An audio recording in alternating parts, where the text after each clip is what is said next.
मैया, हे भोले बाबा, अरे तुम मुझे क्यों भूले हो? अरे आ जाओ ना, हमारे साथ शादी करो और मुझे यहाँ से ले जाओ। मुझे बहुत कष्ट हो रहा है, तुम्हारे बिन मुझे कुछ अच्छा नहीं लगता। तुम्हारे बिन मोई कछु न सुहावे,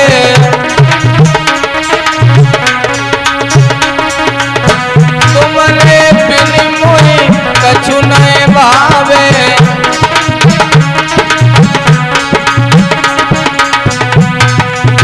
खाना पान मो कौन सुहावे,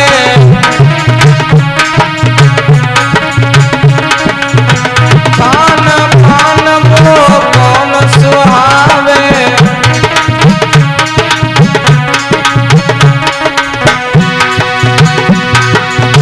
आप तो भंगिया पियो जी हंसी हंसी के, भोला जी ले गए हमारा हंसी हंसी के, भोला जी ले गए हमारा हंसी हंसी के।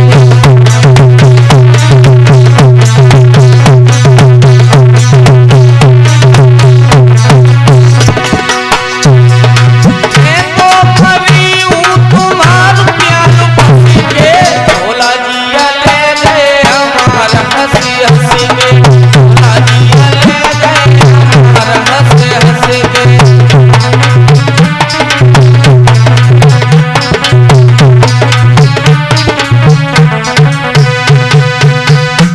इस तरीके से श्री सुखदेव जी कहते कहे राजन परीक्षित मैया पार्वती भोले बाबा की आराधना करती हैं। इधर सप्त ऋषि पहुंच जाते हैं, दोनों हाथ जोड़ करके जवाब दिया,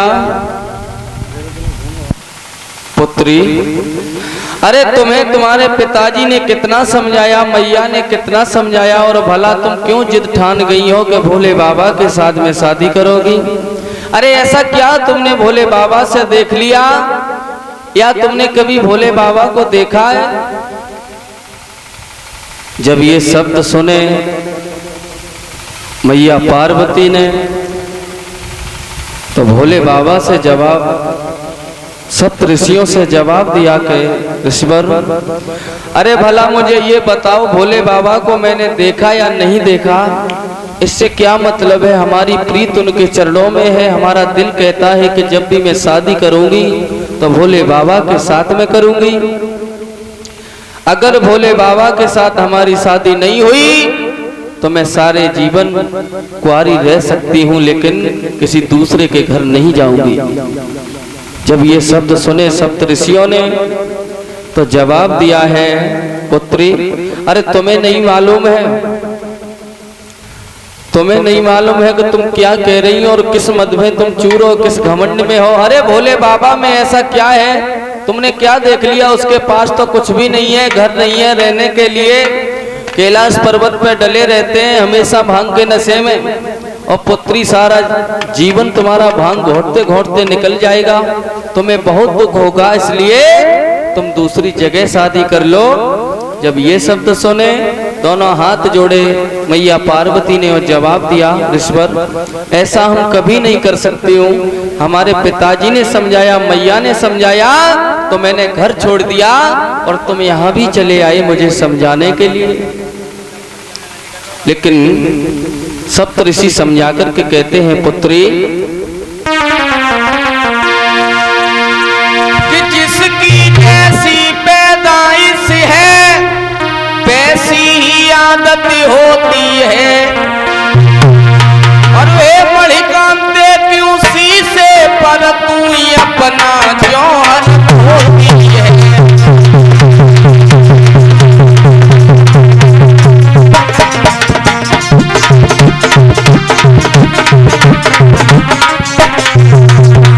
कहते हैं बिटिया पार्वती, घर बार नहीं, परिवार नहीं, फूस की मढ़ैया तो भी नहीं, जिस रोज समाधि साध बैठे फिर बात करैया कोई नहीं।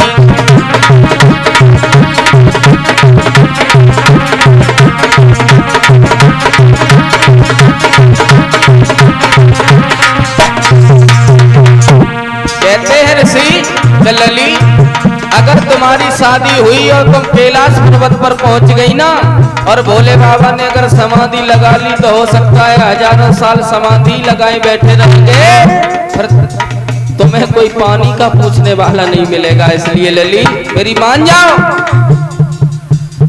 और एक बात बताएं लली। बोले क्या? सुनो, जो पहले भोले बाबा की जो पत्नी थी तुम्हें ज्ञात कराता हूं। कुछ दिनों सती पर प्यार था, फिर रूठे तो ऐसे रूठे, तरसा तरसा कर मार दिया, फिर बन बैठे टूटे के टूटे।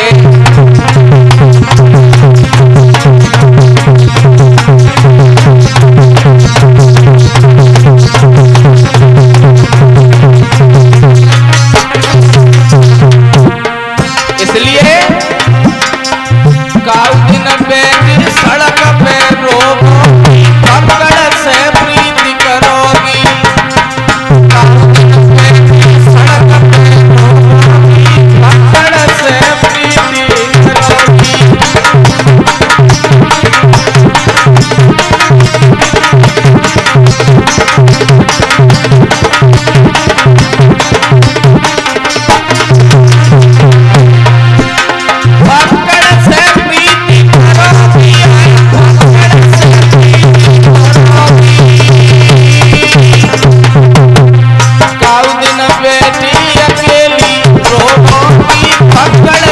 प्रीति करोगी।